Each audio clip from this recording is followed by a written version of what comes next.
Hello hello students. हमने last class में क्या पढ़ा था? हमने लास्ट क्लास में इंस्टीट्यूशनल सेक्रेटरी पढ़ा था। ठीक है, हमने टाइप्स ऑफ सेक्रेटरी पढ़ा था। कितने टाइप्स होते हैं? दो types, personal secretary and second is institutional secretary. Okay, ये दो टाइप्स हुए। उसमें हमने इंस्टीट्यूशनल सेक्रेटरी में क्या देखा था? Secretary of non profit association का सेक्रेटरी किस टाइप से होता है, secretary of cooperative society, secretary of joint stock company, and last हमारा बचा था सेक्रेटरी ऑफ गवर्नमेंट डिपार्टमेंट। ठीक है, ये पॉइंट्स हमारा बचा था। हम वो पॉइंट रिकवर करेंगे। Government department are those departments working under the various ministers of the states and central government. Government department मतलब वो डिपार्टमेंट्स हैं जो कि स्टेट एंड सेंट्रल गवर्नमेंट के नियंत्रण के नीचे विविध मंत्रालय होते हैं, उनके अंडर में जो काम करते हैं उनको हम क्या बोलेंगे? गवर्नमेंट डिपार्टमेंट बोलेंगे। ओके, अब गवर्नमेंट डिपार्टमेंट्स में अगर आपको सेक्रेटरी बनना है तो उसकी अपॉइंटमेंट्स कैसे की जाती है? In the functioning of government of India and state government, a secretary is the administrative head of the minister or ministry or department. वो क्या होता है? हेड होता है, उसका एडमिनिस्ट्रेशन करता है स्टेट एंड सेंट्रल गवर्नमेंट का। जो भी ऑर्गेनाइजेशंस होगा, ठीक है, जो भी डिपार्टमेंट्स होगा, उसका क्या होगा? हेड होगा। And union and state government secretaries hold position as head of the departments like a finance secretary, defence secretary, home secretary. जैसे कि फाइनेंस सेक्रेटरी है, डिफेंस डिपार्टमेंट में अगर सेक्रेटरी बनते हैं तो उसको डिफेंस सेक्रेटरी बोला जाएगा, होम सेक्रेटरी। इस टाइप से क्या होते हैं? सेक्रेटरीज होते हैं किसमें? स्टेट्स गवर्नमेंट में। ओके, अब उसके क्वालिफिकेशन, अगर आपको किसी भी गवर्नमेंट डिपार्टमेंट का अगर सेक्रेटरी बनना हो तो आपके अंदर क्या क्वालिफिकेशंस होनी चाहिए? The secretary of a government needs to possess a graduation degree.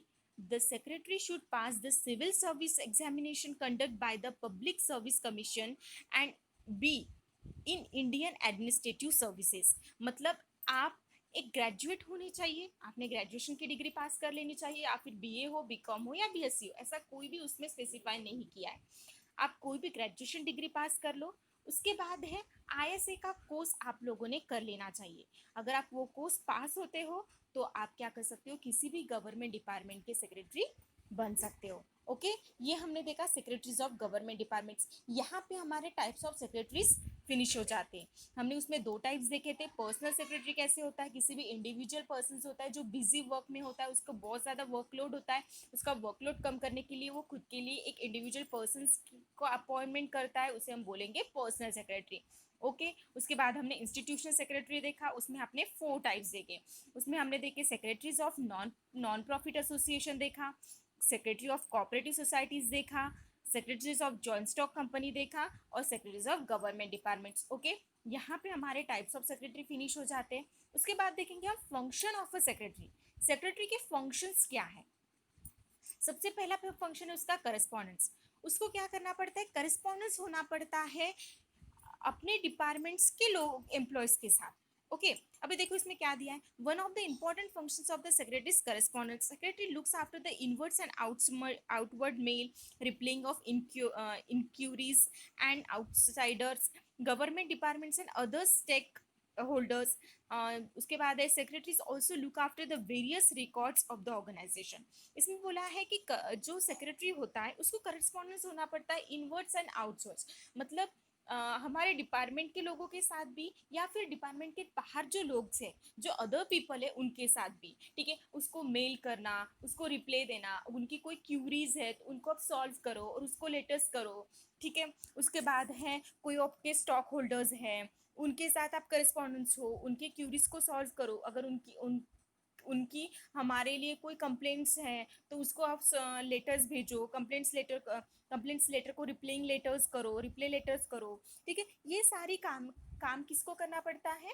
एक कंपनी के सेक्रेटरी को करना पड़ता है। मतलब उसको अदर्स लोगों के साथ, या फिर इनवर्ड या आउटवर्ड दोनों भी, कंपनी के एम्प्लॉयज हो या कंपनी के बाहर के लोग हो, उन दोनों के साथ भी उसको क्या होना पड़ता है? करस्पॉन्डेंस होना पड़ता है, मतलब बातचीत करनी पड़ती है, आप विचार करना पड़ता है। ओके, उसके बाद हमने नेक्स्ट पॉइंट है ऑफिस मैनेजमेंट। सबसे बड़ी रिस्पॉन्सिबिलिटी है ऑफिस मैनेजमेंट, जो कि एक सेक्रेटरी को करनी पड़ती है। Okay, secretary is responsible for the efficiency of the entire office routine. Secretary supervises and control the staff and look after the activities of the association. Secretary has to guide, supervise, and control the office staff for the smooth functioning of the function. The company. The secretary also the secretary also has also to look after training, promotion and transfer of the office staff. ठीक है, मतलब उसको office management के साथ office management करना पड़ता है उसको. ठीक है, रूटीन डे टू डे जो वर्क है उसकी तरफ उसको ध्यान देना पड़ता है, इफिशिएंट होना पड़ता है अपने वर्क में. उसके साथ साथ क्या है, उसको कंट्रोल रखना पड़ता है किसके ऊपर, अपना सुपरवाइजर हो, ठीक है, स्टाफ हो, ठीक है, इनके ऊपर कंट्रोल रखना पड़ता है. ठीक है, उसके मतलब उनकी जो एक्टिविटीज़ है एसोसिएशन में, वो जो भी एक्टिविटीज़ कर रहे हैं उसके ऊपर कंट्रोल रखो. ठीक है, मतलब उन्होंने अपने काम रूल्स एंड रेगुलेशंस में करने चाहिए. इसके लिए आप उसकी तरफ क्या दोगे, ध्यान दोगे. उसमें बोला है कि secretary has to guide, supervise and control the office affairs of the smooth functioning of the company. Company के जो फंक्शंस है, आप सुपरवाइजर हो, सुपरवाइजर्स को आप क्या करो, गाइड करो. ठीक है, उसके ऊपर कंट्रोल रखो. मतलब वो अपने काम जो करेगा वो रूल्स एंड रेगुलेशंस में करेगा, उसके बाहर जाकर वो काम नहीं करना चाहिए. ठीक है, मतलब रूल्स के अगेंस्ट में नहीं जाना चाहिए. ठीक है, ये सारी बातें किसको देखनी पड़ती है, एक सेक्रेटरी को देखनी पड़ती है. ठीक है, मतलब उसको training, promotions, transfer of the office staff, किसी भी स्टाफ को अगर ट्रेनिंग देना हो, अगर आपके कंपनी में कोई नया स्टाफ आया, कोई नई एम्प्लॉयज़ आई, तो आपको क्या करना पड़ेगा, उसको ट्रेनिंग देनी पड़ेगी. उसके बाद ये प्रमोशन है, किसी ने बहुत अच्छा काम किया, लगातार वो बहुत अच्छा काम कर रहा है, तो आप उसको प्रमोशन दो. या फिर अदरवाइज किसी एम्प्लॉयज़ का वन स्टाफ से किसी अदर स्टाफ में या कभी असर कंपनी में उसका ट्रांसफ़र करना है, तो ये सारी कामें भी किसको देखना पड़ता है, एक सेक्रेटरी को देखना पड़ता है. मतलब उसको कम्प्लीटली अपने ऑफिस की मैनेजमेंट देखना पड़ता है. ये हमने सेकेंड पॉइंट देखा. उसके बाद है हमारा थर्ड पॉइंट रिसेप्शन फंक्शन. क्या दिखा है, reception function. A personal secretary attend to telephone calls and visitors attend to inquiries, fixing appointment etcetera. उसको रिसेप्शनिस्ट का भी काम करना पड़ता है. मतलब जो कंपनी का ओनर है, आपकी कंपनी का जो भी मालक है, उसके लिए आप क्या करो, अपॉइंटमेंट फिक्स करो कि किसके साथ कब अपॉइंटमेंट्स करनी है, कब आपके ओनर्स के पास टाइम है, कब नहीं है. ठीक है, उसके बाद है कोई विजिटर्स आते हैं तो उनको अटेंड करो. ठीक है, उनको अटेंड करके वो क्या कहना चाहते हैं, वो कौन सी नई पॉलिसीज लाए हैं आपकी कंपनी के लिए, ये सब आपको देखना पड़ता है. टेलीफोन्स कॉल्स है, ईमेल्स है, ये सारी बातें भी किसको करनी पड़ती है, एक कंपनी के सेक्रेटरी को करनी पड़ती है. उसके बाद है फंक्शन, फाइनेंशियल फंक्शन. उसके साथ साथ उसको फाइनेंशियल फंक्शन भी देखना पड़ता है. देखो, secretary handle the banking transactions and maintain proper books of accounts. Secretary has to keep a watch on receipts and payment. Secretary provides the necessary information to employers, management, banks and government. उसको क्या करना पड़ता है, bank book भी properly देखना पड़ता है. ठीक है, आपके कंपनी में क्या रिसीव्ड हो रहा है, आपके कंपनी के अकाउंट्स में क्या रिसीव हो रहा है, मतलब कितनी मनी रिसीव की आपने, कितना पेमेंट किया, एम्प्लॉयज़ को पेमेंट करते हो टाइम टू टाइम, किसी अदर आउटसाइडर को पेमेंट करते हो, मतलब आपने कहीं कुछ बायर किया हो, कुछ भी खरीदी की हो वस्तु, कोई प्रोडक्ट, कोई भी सपोज रॉ मटेरियल खरीदी किया हो, तो उसका आप कितना पेमेंट कर रहे हो. ये सारी जो नेसेसरी इन्फॉर्मेशन है, ये सारी भी किसको देखनी पड़ती है, कंपनी के सेक्रेटरी. मतलब फाइनेंशियल मैनेजमेंट भी रखना पड़ता है उसको. ठीक है, मतलब आपकी कंपनी में कितना पैसा आ रहा है, कितना पैसा जा रहा है, एम्प्लॉयज़ को कितना पेमेंट्स कर रहे हो, आपकी बैलेंस शीट्स जो आपकी सीए ने बनाई है उसको देखना. ठीक है, एम्प्लॉयर्स है, मैनेजमेंट है, ये सब बातें भी एक सेक्रेटरी को करनी पड़ती है. उसके बाद है अरेंजिंग मीटिंग्स भी अरेंज करनी पड़ती है. हमने लास्ट इसमें भी देखा था, हमने लास्ट में जो अब ये पॉइंट्स देखे थे, हमने लास्ट में जब कंपनी के जब हमने मीनिंग्स देखे थे, हमने जो फीचर्स देखे थे, फीचर्स में भी ये पॉइंट्स भी था. अरेंजिंग मीटिंग, उसको क्या करना पड़ता है, मीटिंग्स अरेंज करनी पड़ती है. ठीक है, the secretary arrange meeting between the employees and the others party. Employees के अदर्स पार्टी के साथ है. The secretary also arrange the general meeting हो, meetings of the board of directors हो, मैनेजिंग कमिटी हो. ठीक है, as per the provision of the acts, provision के हिसाब से मीटिंग्स करनी पड़ती है. ठीक है, बोर्ड्स मीटिंग जैसे साल में एक बार या दो बार होनी चाहिए, इस टाइप से जो भी प्रोविजंस हैं, ये प्रोविजंस को फॉलो करके ये सब अरेंजमेंट भी करनी पड़ती है. एजेंडा तैयार करना पड़ता है, नोटिस भेजना पड़ता है हर एम्प्लॉयज़ को या फिर हर शेयर होल्डर्स को. मीटिंग्स होने के पहले आप क्या करो, उसको नोटिस भेजो कि ये डेट्स पे आपकी मीटिंग फिक्स की गई है, ये मतलब आप उसको एजेंडा भेजो, ठीक है, एक नोटिस भेजो कि आप आपकी डेट्स डेट्स कहाँ होने वाली है, एड्रेस, ये सारी बातें भी आपको नोटिस में उसको शो करनी पड़ती है, ठीक है। उसके बाद है statutory function. The secretary has to comply with all provisions of the acts applicable to the organization. Secretary also has to comply with the income tax, stamp act, shop acts, goods and service tax, etc.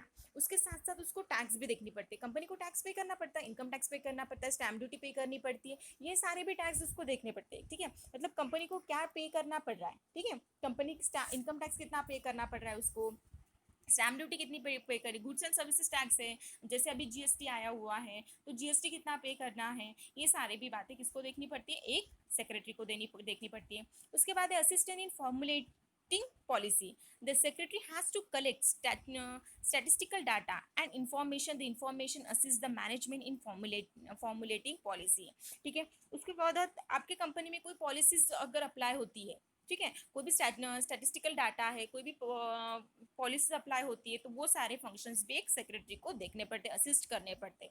उसके बाद है providing information. The secretary provide accurate information related to various departments in the organisation. Secretary provide relevant information to the management, banks, government departments, share holders and employees.